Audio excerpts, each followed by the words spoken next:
been dealing with each other for a long time and very well. We had a little negotiation spat, but that worked out great. I think for both countries, I think for the world, actually, beyond both countries. And we have something that is a very fair deal. And we look forward to getting in and digging and working and getting some of the rare earth. But it means we're going to be inside, and it's a big commitment from the United States, and we appreciate working with you very much. And we will continue to do that. We have had some very good discussions with Russia. I spoke with President Putin, and we're going to try and bring this to a close. It's something that you want and that he wants. We have to negotiate a deal, but we've started the confines of a deal, and I think something can happen. The big thing is the number of soldiers, mostly at this point, but soldiers being killed. You're losing thousands of soldiers. On both sides, we're losing a lot of soldiers, and we want to see it stop, and we want to see the money get put to different kinds of use, like rebuilding, and we're going to be working very hard, but we've had a lot of very good conversations. I will say until we came along, the Biden administration didn't speak to Russia whatsoever. They didn't speak to anybody. They just allowed this to continue.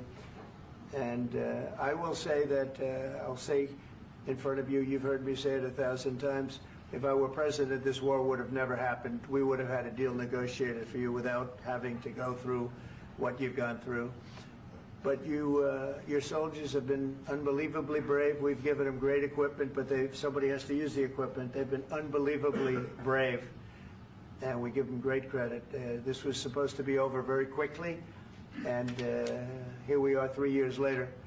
So I give tremendous credit to your generals and your soldiers and yourself, in the sense that it's been very hard fighting, very tough fighting. They're great fighters, and you have to be very proud of them from that standpoint. But now we want to get it over with.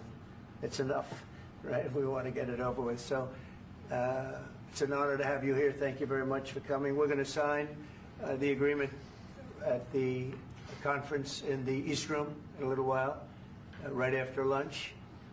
And we'll be having lunch together. We're also discussing some other things, and we appreciate everybody being here. It's somewhat of an exciting moment, but the really exciting moment is when they stop the shooting and we end up with a deal. And I think we're fairly close to getting that, and an honor to have you. And please, I'd like to say something. No, thank you so much, Mr. President.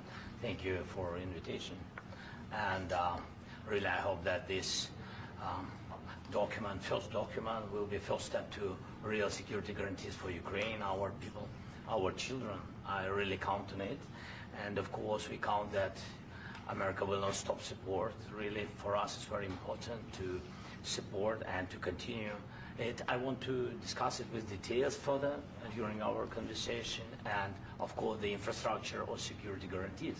Because for today, I understand what Europe is ready to do.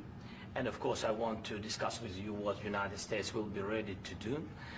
And I really count on your strong position to stop Putin. And you said that enough with the war. I think that is very important, Ben, to say these words to Putin at the very beginning of war, because he is a killer and terrorist. But I hope that together we can stop him.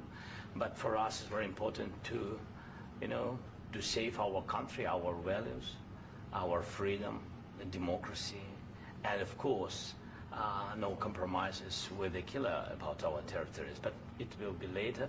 And of course, what I wanted, we spoke about it by phone with you about the drones production. We have very good drones production. I think the best one in the world for today because of the war.